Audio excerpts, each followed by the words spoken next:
Selamat pagi anak-anak. Pagi, Pak. Assalamualaikum warahmatullahi wabarakatuh. Waalaikumsalam warahmatullahi wabarakatuh. Bagaimana kabarmu? Baik. Alhamdulillah. Ya, sebelum kita mulai pembelajaran pada hari ini, marilah kita berdoa menurut agama dan keyakinan masing-masing. Berdoa dimulai. Selesai. Tadi pagi siapa yang sudah sarapan? Di jari. Coba, Rian. Tadi pagi sarapan apa ya? Burger. Wah, buat burger. Burger itu terbuat dari apa? Roti, ayam, sayuran, lalu saya senang mainan ya. Hebat sekali, tepuk tangan untuk Rian. Hari ini kita akan memasuki pembelajaran coding, yaitu tentang berpikir komputasional. Tapi sebelum kita mulai pembelajaran pada pagi hari ini, kita ice breaking dulu. Coba anak-anak semuanya berdiri di sebelah kanan dan kiri bangku masing-masing.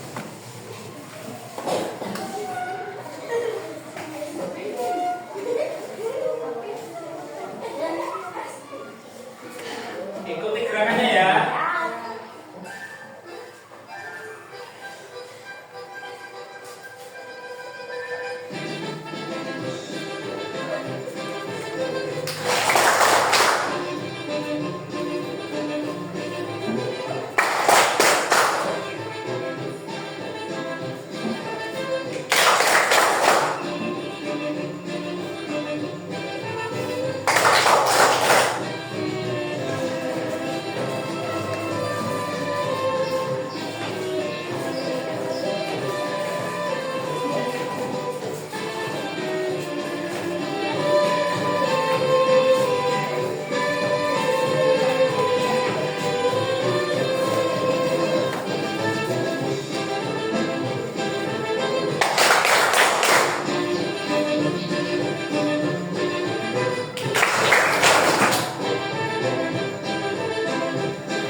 Chicken dance atau tarian ayam. Kita bisa berpikir lebih jernih lagi untuk mempelajari materi pada hari ini. Berpikir komputasional. Tanya. Sebelum Pak Evan masuk materi, tahukah kamu mainan brick? Siapa yang tahu? Itu mainan seperti apa lah? Lego. Awalnya dia seperti apa? Susunan yang kecil, terus kita diminta untuk merakitnya ya. Jadi adalah mainan yang harus kita susun dari potongan kecil-kecil menjadi bentuk mainan yang kita inginkan. Itulah dinamakan brick atau permainan Lego. Lalu bagaimana cara kita menyusun brick? Caranya bagaimana? Bisa kamu membeli lalu kamu rakit menjadi bentuknya? Bisa tidak? Apa yang kamu butuhkan? Apa? Contoh ada. Selain itu? Apa? Buku panduan, ya betul sekali. Buku panduan atau kertas petunjuk saat kita menyusun brick. Jadi kita menyusun brick itu perlu buku panduan, perlu petunjuk penggunaan atau petunjuk penyusunan. Kita tidak bisa menyusun brick tanpa kita mengetahui petunjuknya. Kenapa? Kalau kita asal-asalan susun, nanti sesuai bentuk yang kita inginkan tidak. Karena itu kita butuh buku petunjuk. Lanjut. Nah, untuk hari ini yang akan kita pelajari adalah yang pertama, apa itu computational thinking atau berpikir komputasional. Yang kedua adalah prinsip dasar computational thinking, dan yang terakhir adalah cara kita menyelesaikan masalah dengan menggunakan computational thinking. Selanjutnya, tahukah kamu apa itu computational thinking? Siapa yang tahu? Berjari. Siapa yang tahu? Apa? Belum tahu? Nah, karena belum, ayo kita cek. Untuk mengetahuinya, simak video berikut. Pengenalan computational thinking. Hai teman PC, coba tebak apa artinya computational thinking atau berpikir komputasional? Adakah yang bermata jeli dan melihat kata komputasional di sini? Jadi mungkin ada hubungannya dengan komputer ya? Iya, betul sekali. Jempol buat kamu yang sudah menebak dengan benar. Berpikir komputasional adalah proses berpikir untuk menyelesaikan masalah dengan efektif dan efisien. Dalam ilmu komputer, proses berpikir ini dilakukan sebelum mulai menulis coding atau pemrograman. Jika sudah direncanakan dengan baik, maka coding yang ditulis akan sesuai dengan kebutuhan dan dapat diselesaikan dengan cepat dan tepat. Tapi ternyata berpikir komputasional juga bisa dilakukan tanpa komputer dan tanpa internet loh. Malah sebenarnya kita pun sudah menerapkannya dalam kehidupan sehari-hari. Mulai dari menggosok gigi, mencatat ringkasan pelajaran, hingga menyiapkan tas untuk sekolah besok. Wah, kalau kita sudah bisa menerapkannya setiap hari, berarti kita semua sudah mahir dong. Belum tentu. Contoh-contoh tadi kan menerapkan berpikir komputasional pada masalah yang sederhana. Masih banyak nih masalah yang lebih kompleks, seperti misalnya mengatur keuangan bulanan, apa yang harus dilakukan kalau kamu tersesat di tempat baru, hingga memilih jurusan dan karir. Lalu yang lebih penting lagi, ketika kamu dewasa nanti, kamu akan menghadapi era industri 4 dan bahkan 5. Di sini kamu perlu kecakapan untuk memanfaatkan dunia digital, mulai dari mencari dan memilah informasi yang kamu perlukan, hingga menggunakan informasi itu untuk membuat keputusan penting dalam hidupmu. Menghadapi masalah kompleks kehidupan di masa sekarang dan masa depan ini mirip seperti merencanakan coding yang sudah dibahas sebelumnya. Kuncinya adalah memahami masalah dengan tuntas dan mencari cara menyelesaikan yang efektif dan efisien. Nah, kalau begitu, bagaimana agar kita bisa berpikir komputasional? Sekarang kita bahas ya 4 landasan dari berpikir komputasional. Yang pertama, dekomposisi. Dekomposisi artinya membagi masalah kompleks ke bagian yang lebih kecil agar mudah diselesaikan. Misalnya kamu ditunjuk jadi ketua panitia lomba 17-an. Maka untuk memudahkan pelaksanaan, kamu bisa menunjuk panitia bagian acara, konsumsi, publikasi, keamanan, dan lainnya. Yang kedua, pengenalan pola. Artinya mencari kesamaan dan pola di antara bagian-bagian masalah kompleks yang sudah dipecah. Misalnya, kamu hendak melipat dan menyimpan jemuran di rumah, maka kamu perlu bisa mengenali jemuran milik ayah, ibu, kamu, adik, dan milik bersama seperti spray, handuk, dan lainnya. Ini karena jemuran-jemuran itu perlu disimpan di tempat yang berbeda. Yang ketiga, abstraksi.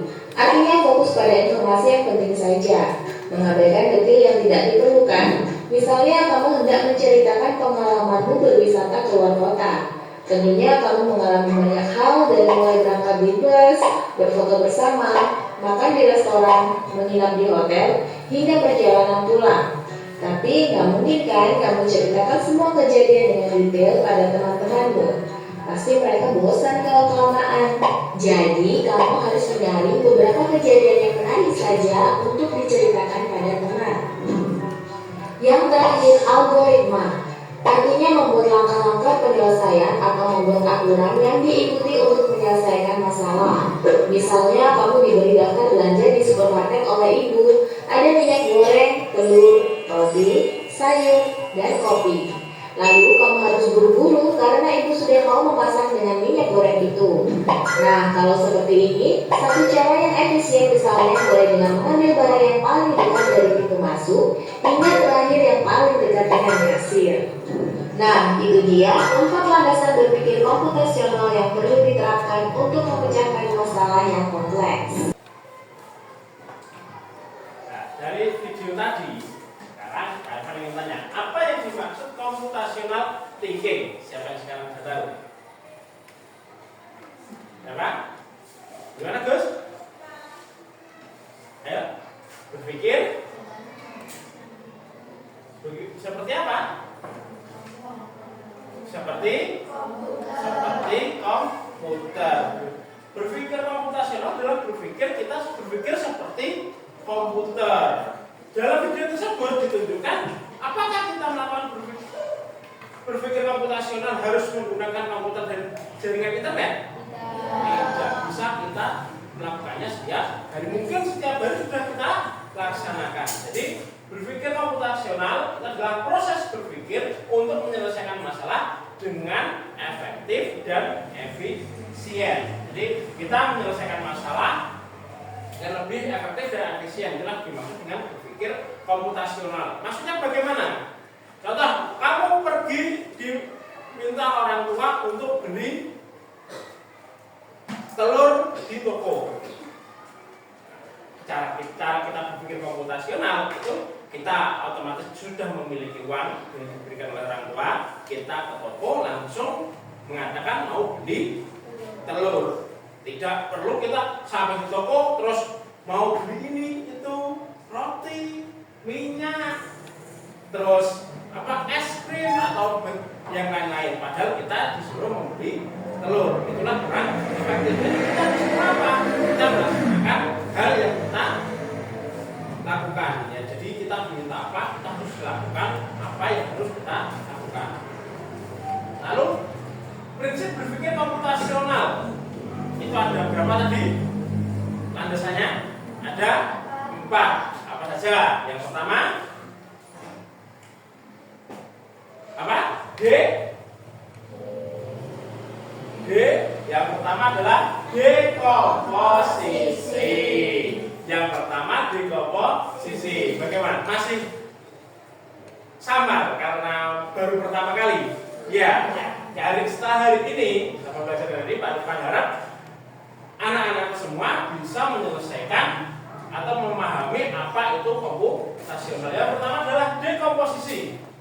Lalu yang kedua adalah pengenalan pola. Yang ketiga apa?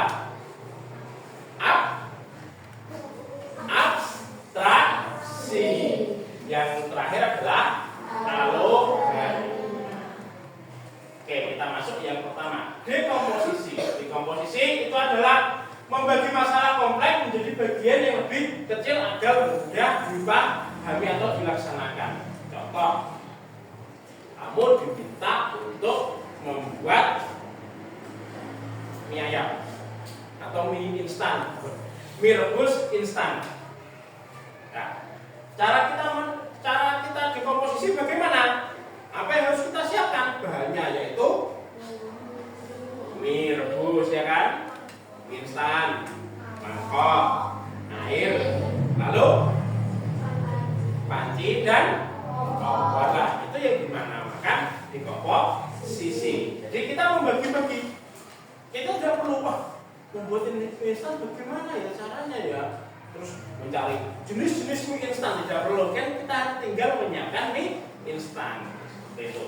Nah, contoh kita memasak nasi goreng, apa yang perlu kita siapkan? Dekomposisinya nasi goreng, berarti kita perlu menyiapkan bahannya dulu. Kamu punya dapat nasi tapi nggak ada bahannya, ya kita siapkan bahannya dulu. Lalu kita siapkan kompor sebagai alatnya. Terus lalu kita baru menyiapkan nasi. Nah, ini namanya dekomposisi. Jadi memecah-mecah.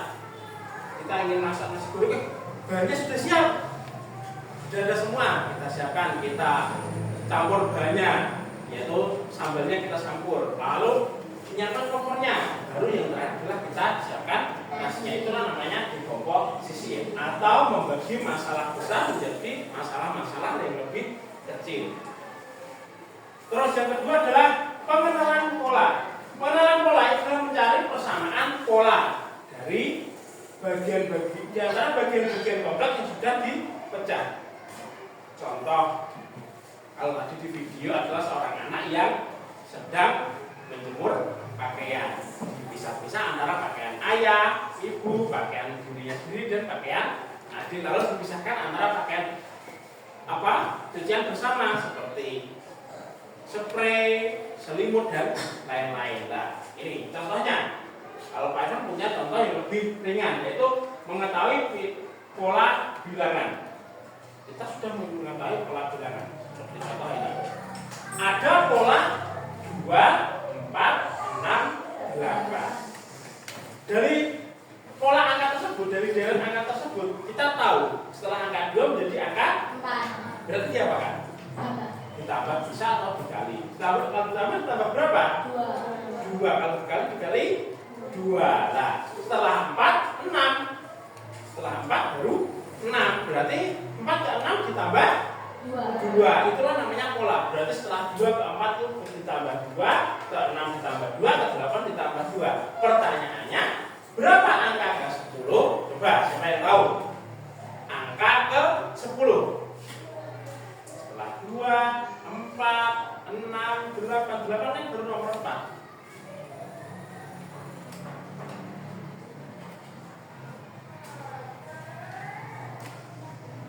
Bagus ya, berapa Gus?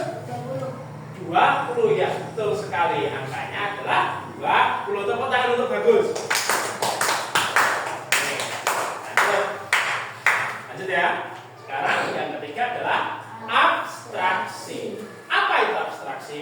Kalau tadi di video, abstraksi itu adalah menyederhanakan masalah dan fokus pada informasi-informasi penting. Kita menyisihkan informasi yang tidak penting. Contoh tadi kalau di video ada anak yang dia selesai jalan, ingin cerita kepada teman-teman. Nah, itulah bisa abstraksi di sini. Kalau dia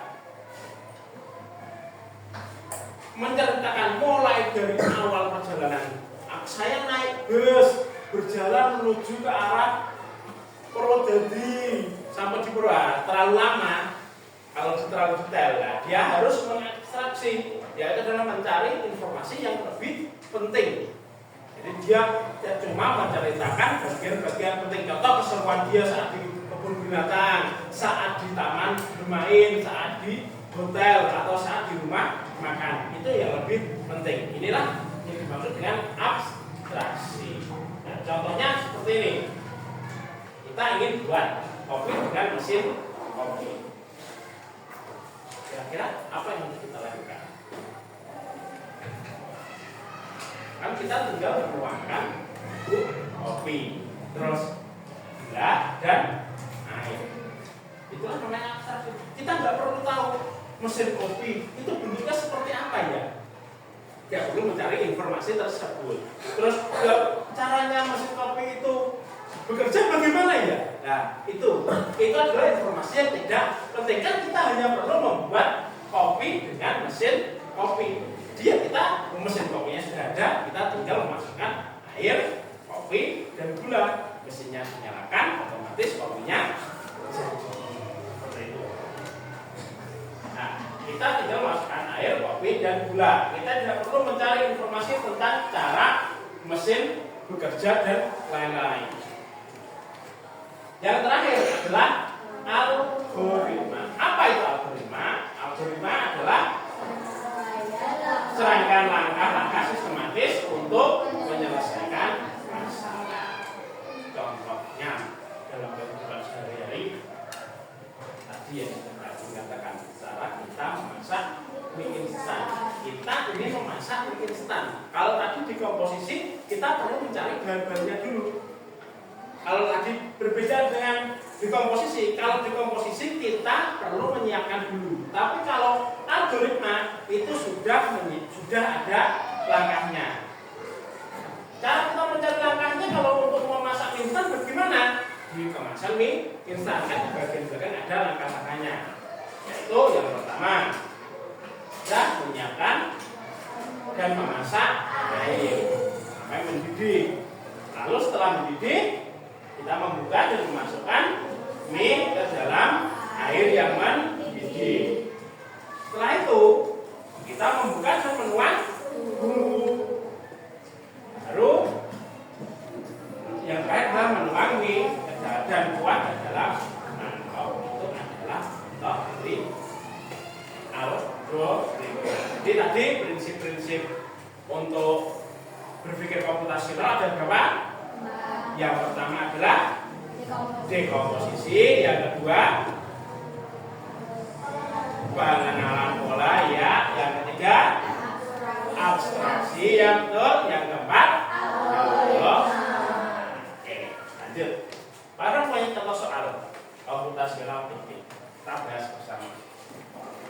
Mulai dari dekomposisi, pengenalan pola, abstraksi, dan algoritma. Pertama, contoh dalam bus studi wisata ada 3 kelompok anak yang akan diantar ke 3 tujuan berbeda. Bus akan berhenti pertama di restoran, hotel, dan terakhir museum. Nah, hanya ada satu tempat penyimpanan koper di samping bus yang bisa dibuka dari satu pintu. Sopir bus ingin mengatur koper-koper penumpang sehingga mudah dikeluarkan. Ayo bantu bus menentukan urutan memasukkan koper-koper itu ke dalam tempat penyimpanan. Sekarang kita dekomposisi dulu.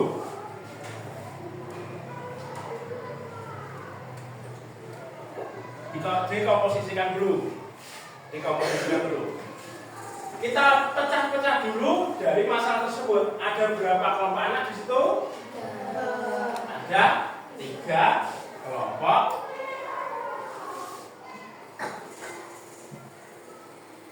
Ada 3 kelompok anak. Lalu apa yang harus dilakukan oleh Pak Supir?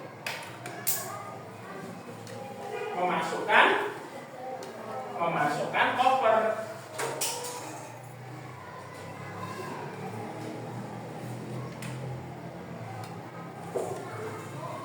Lalu setelah itu kita mengetahui tujuannya adalah Q3. Inilah dimaksud di kelompok sisi. Jadi ada 3 kelompok siswa anak. Ada 3 jenis koper dan ada wisata 3 tempat. Nah, sekarang setelah dekomposisi kita lihat dulu polanya. Pengenalan pola. Polanya adalah rute bus tersebut. Rute bus tersebut yang pertama adalah apa? Restoran.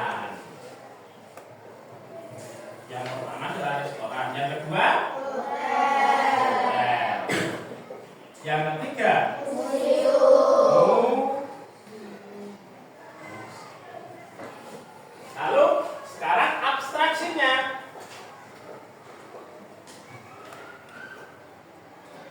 Apa yang diinginkan oleh supir bus tersebut?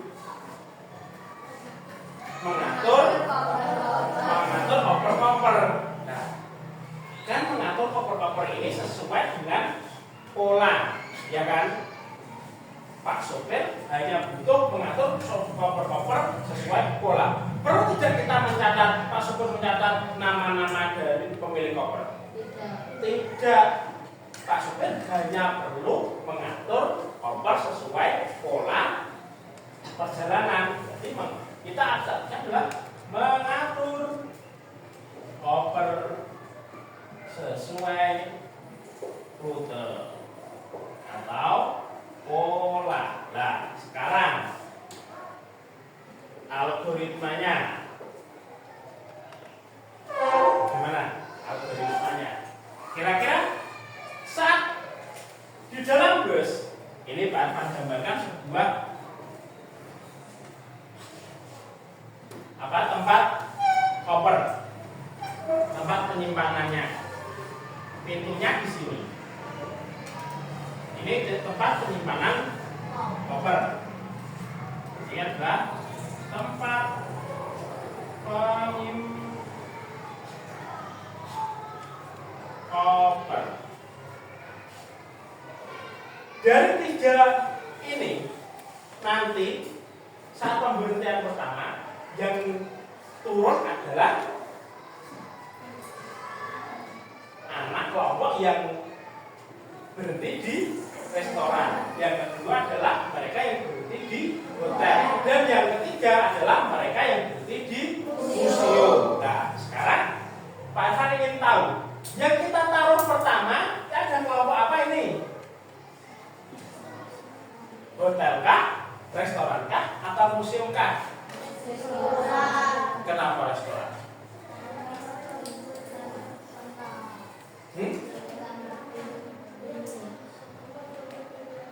Tempat nggak ada yang punya tempat lain? Ya? Coba sekarang kita praktekkan. Yang pertama adalah ini koper restoran. Terus yang pasangan kedua adalah koper dari hotel. Yang ketiga museum. Nah, dari nanti saat Pak sopir sampai di restoran bisa tidak mengeluarkan koper? Kenapa? Karena tertutup oleh koper hotel dan koper museum. Berarti yang dimasukkan pertama adalah koper restoran, itu tidak salah. Kenapa? Karena restoran datangnya nanti turunnya pertama kali, kita tidak boleh memasukkan pertama, dia harus dimasukkan paling belakang. Karena pada saat perjalanan dia akan keluar dahulu. Jadi kita ini bukan restoran, tetapi museum. Yang kedua tetap hotel. Hotel yang ketiga baru restoran. Jadi yang pertama masuk adalah koper, koper, hotel, dan terakhir baru koper, restoran. Nah, sekarang kita cek soalnya. Koper kelompok mana yang dimasukkan terakhir? Apa? Restoran. A, B apa C? B. Betul. Koper yang ingin pergi ke restoran. Nah, sekarang tugas kelompok. Anggota kelompok belum mengatakan nama-nama. Kerjakan aktivitas dari Bapak Guru. Lalu waktu mengerjakan adalah 10 menit. Untuk pembagian kelompoknya paling selatannya ada kelompok 1, ini kelompok 2, dan ini kelompok ini kelompok 1, ini kelompok 2, ini kelompok 3. Baca dengan baik-baik apa perintahnya, lalu jika waktu berpikir cukup menit. Ayo langsung ke kelompok. Tugasnya.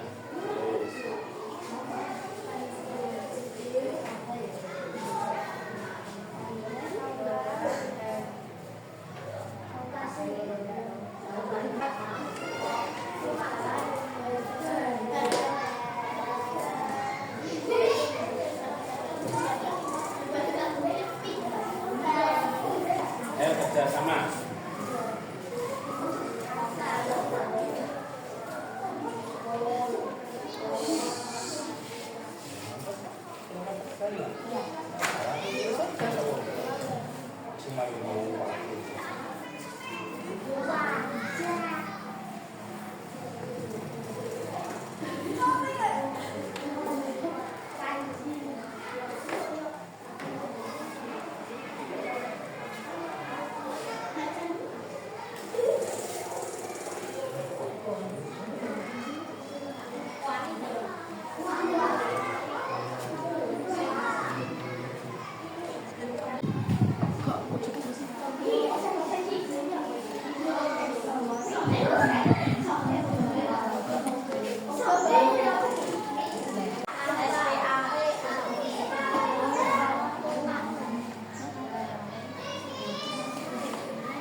Ya, waktu habis. Semua sudah selesai?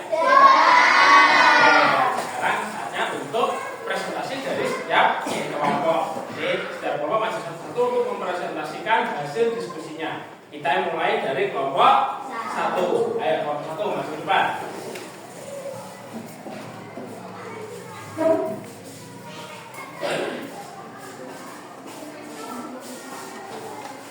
Maka maju bisa Bapak.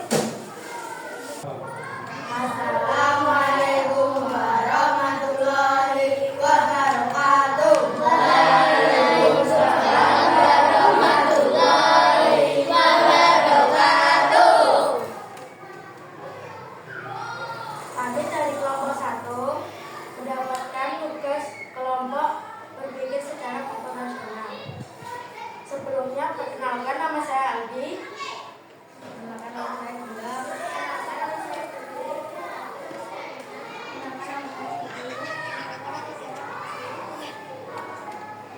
Tugasnya sebutkan dan kelompok masing-masing 5 benda. Tunjukkan ke depan, Yang pertama, kelompok apa? Mandi, Ya, perlengkapan mandi, perlengkapan dasar, dan perlengkapan mandi apa saja yang kamu kelompokkan? Madu, sabun mandi, ya, sikat gigi, ya. dan Oke. Untuk kelompok makan ya, belajar. belajar. Oh ya, belajar. Belajar ada buku, pensil, penghapus, penggaris, dan pulpen. Ya, terus yang terakhir. Makan ada piring, sendok, gelas, lauk, nasi. Sudah? Tepuk tangan untuk kelompok 1.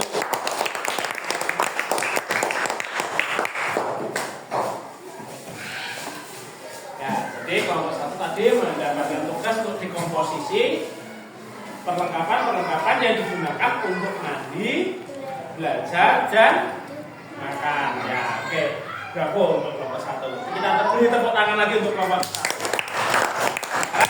Kita lanjut ke kelompok 2. Ayo kelompok 2 maju. Assalamualaikum warahmatullahi wabarakatuh. Waalaikumsalam warahmatullahi wabarakatuh. Kami dari kelompok 2 yang beranggota saya Kenza, saya Hasna, saya Sehila.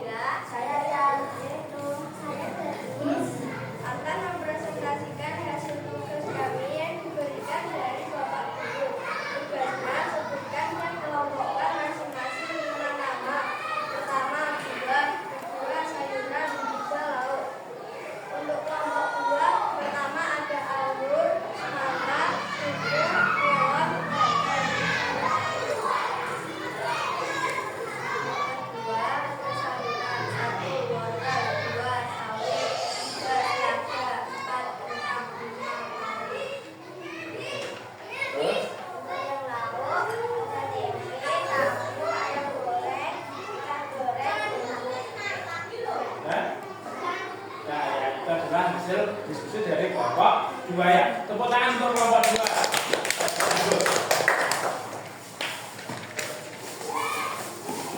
Tadi untuk di komposisi pertama dari kelompok 1 adalah di komposisi jenis-jenis perlengkapan. Dibagi menjadi 3 yaitu perlengkapan untuk belajar, mandi, dan makan. Untuk kelompok 2 di komposisi bahan-bahan atau jenis-jenis makanan mulai dari buah, sayur, dan lauk. Nah, oke, berapa kelompok 2? Kita beri tepuk tangan sekali lagi untuk kelompok 2.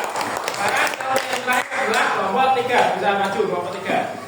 Assalamualaikum warahmatullahi wabarakatuh. Waalaikumsalam warahmatullahi wabarakatuh. Kami dari kelompok 3 dengan anggota saya Bagus Pratama, saya Mira Resinokuna, saya Tiara Julatira Hadani, saya Kanza, saya Oktavia Putri Mansari, saya Dewi Putri Nariani akan membacakan hasil kerja kelompok kami. Tugasnya yaitu sebutkan dan kelompokkan masing-masing 5 benda, yaitu memasak, olahraga, dan bertani. Untuk benda yang memasak adalah kompor, panci, cobek, spatula, dan pisau. Untuk benda olahraga adalah yang pertama melayut, yang kedua bola basket, yang ketiga raket, yang keempat barbel, dan yang kelima bola tenis. Benda untuk bertani adalah 1 cangkul, 2 sapi, 3 karung, 4 traktor, dan 5 pupuk. Sekian dari kelompok 3. Terima kasih. Wassalamualaikum warahmatullahi wabarakatuh. Waalaikumsalam warahmatullahi wabarakatuh. Ya, tepuk tangan untuk kelompok 3.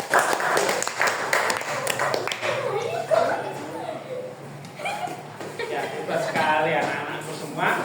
Jadi tadi untuk kelompok 3 adalah di komposisi perlengkapan. Untuk yang pertama memasak, yang kedua olahraga, dan yang ketiga adalah bertani ya. Bertepuk tangan lagi untuk kelompok 3. Kita semua.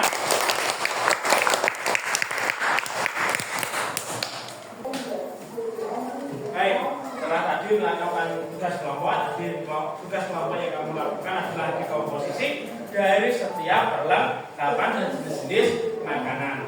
Nah, untuk selanjutnya adalah tugas individu. Setelah tugas kelompok adalah tugas individu. Nanti kamu di rumah membuat susunlah langkah-langkah memasak nasi goreng. Tulislah pada buku tugas kamu dan kemudian pada pertemuan berikutnya. Jadi nanti tugas kamu di rumah adalah menyusun langkah-langkah memasak nasi goreng. Kalau tadi contoh Pak Irfan adalah di komposisi cara membuat nasi goreng. Sekarang kamu harus membuat algoritmanya untuk membuat nasi goreng, yaitu langkah-langkah membuat nasi goreng. Jadi ngerti? Nah, sekarang kita lanjut ke bagian refleksi. Refleksi apa yang kita pelajari hari ini? Apa ya? Bicara komputasional. Sekarang Pak Irfan ingin bertanya, masih ingat tidak berpikir komputasional itu bagaimana? Apa tuh berpikir komputasional? Apa?